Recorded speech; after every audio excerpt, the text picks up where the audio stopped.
Okay, it's getting dark out. It's very beautiful out here, and I feel quite comfortable. I'm worried I'm going to fall off this. I'm on a platform right now, and I'm worried I'm going to fall off it.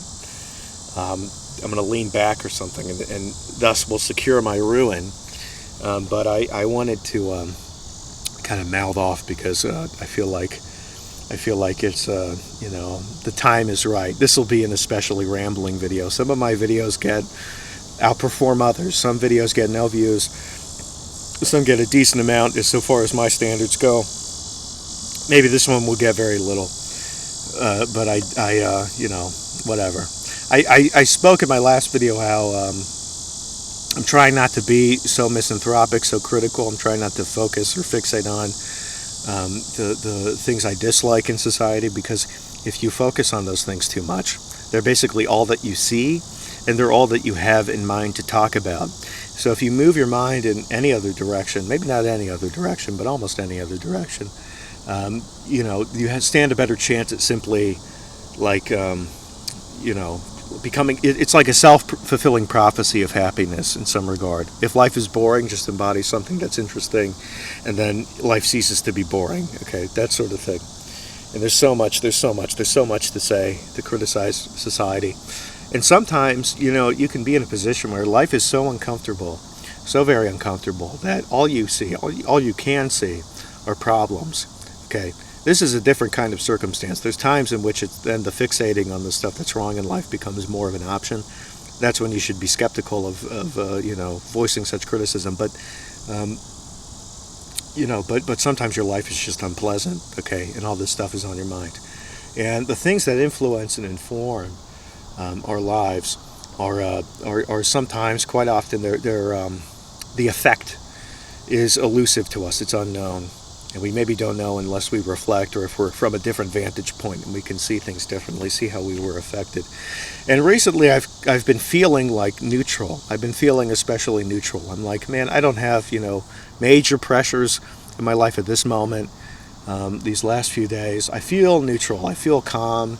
I feel more at ease, more relaxed. And I understand that that's a very precious position to be in. Even if it seems like a null state, like a state bereft of qualities, it's actually not. It's very special, because if you're if your life is such that things are frustrating and you cannot be at ease, you don't feel neutral. Say you just feel negative. That's very different from this, which is quite special. And so I'm wizened enough to recognize that this is special. And what you do in this time of neutrality, where you perhaps have choice and range over what to occupy yourself with, and what to do with yourself and your thoughts, and what to think about, and how to be in the world, it's best to use that time quite well. Move yourself in a special direction. Because I've been thinking, when you're very much at ease, sometimes you don't feel very inspired to do things or build anything. You're not sure where your boundaries start and end. You become like a spectrum. You're like a sort of puddle in the world, okay, sort of spilling out. You don't feel so rigid. And I don't mean to think or suggest that form, okay, horizon and boundary is necessarily only had through pressure, through discomfort.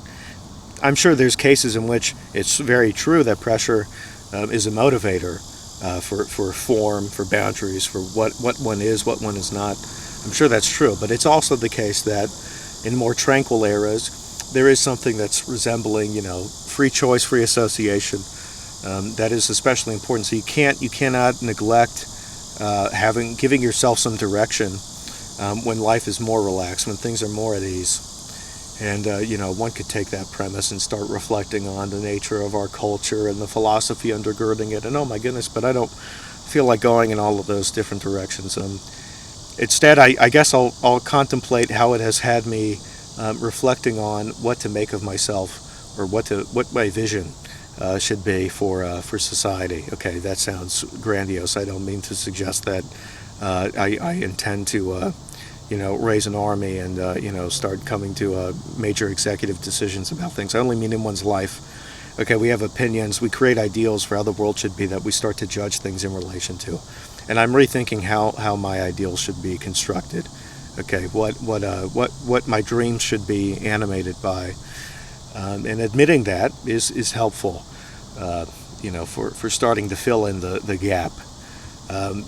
Because I've spoken about this before. I've spoken about not getting roped into some of the bad ideologies that are at play today, that are influencing people, that I worry are going to receive an excess degree of commitment out of individuals when that degree of commitment is not necessary and is not wise. Again, that's the importance of the luxury of freedom and contemplation, right? You shouldn't be pushed into a corner that makes you ugly or is an ugly corner if you can avoid it. It's better to be proactive when you are relaxed and make free choices that you can hold on to, and understood we're not the effect of compromise or destruction in society and in your world, but came from a position of tranquil and sober choice. Anyways, one thing that's important: less time on the phone. More of a desire to live life, do things outside, experience the complexity of the world, and don't put it at bay. I'm going to try to not walk around with headphones on. I go on walks, and the headphones are good. I like listening to music, but I've noticed when I walk without them, you feel the complexity of life. It becomes far more obvious, harder to ignore. It's kind of striking. If you see people, you become more receptive to little small aspects of their character, even if it's very little that you're seeing them in passing, but you pick up on things that you don't otherwise pick up on, which is sometimes is disorienting. Not always do we want to be committed to a social landscape that we find ourselves trapped in, or trapped maybe isn't the best word, but what stuck in is that much better, that we find ourselves enveloped in. Sometimes we don't always want to commit to the society around us, but it's probably better to just try it, because we'll always have a certain degree of freedom in our choices, and if there's something, some degree of attachment that at least adds some depth to what you do, then it's better than living in a shallow and detached manner without having really thought much about the world you're a part of. So that's important. I have thoughts on politics. I don't know if I want to share them. I've just figured, I don't want to have, I don't want to make it seem, I don't want to feel like whatever my political engagement could look like today is how it's going to look like in 30 years. I don't want that to be the case. I don't find that good. Some people like consistency throughout their life. They come to a certain political outlook when they're young. They take that with them into their old age, and they regard that as something worthy, deserving of praise. Maybe it is for some people. I don't find that, at least for myself, I would view that as, for me personally, knowing my nature, I would view that as having made an intellectual sacrifice. I want to be able to be elastic, to change, to adjust, to learn things, and then you learn important lessons throughout life, and some of those lessons are personal, some of them are more public. You see what happens to your country. You see what happens in relation to a certain trend in culture, a policy position. You look at how certain political careers influence the world. You see the end result of somebody and their decisions.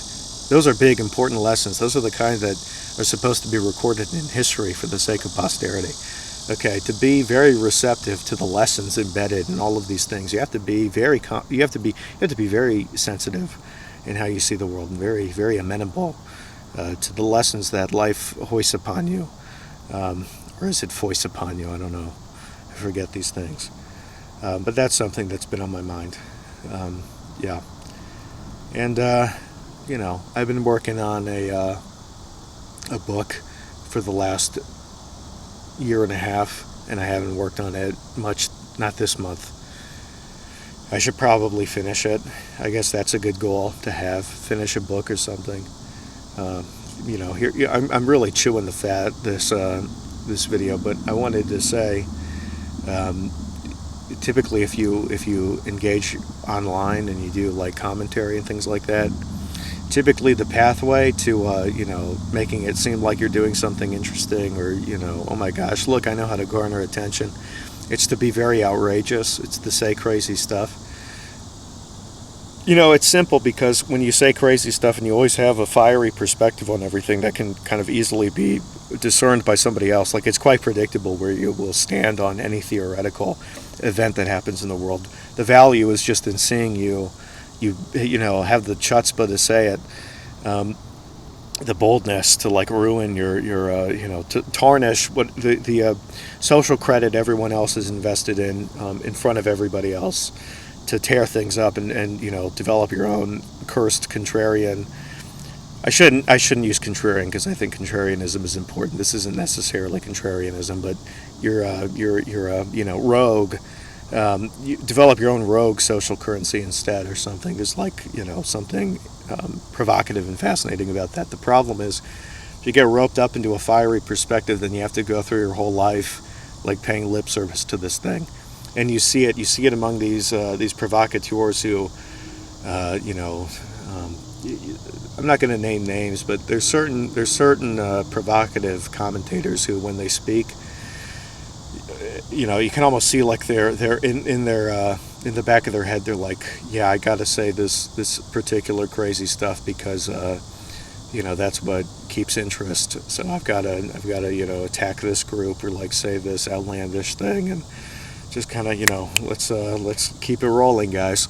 I'm not going to say who this is, but yeah, that's not a way to live. It's really not. That's kind of a bad thing to get roped into. So my advice: get your brain settled in literature, and fixate on the beauty of life, and have that be a part of you.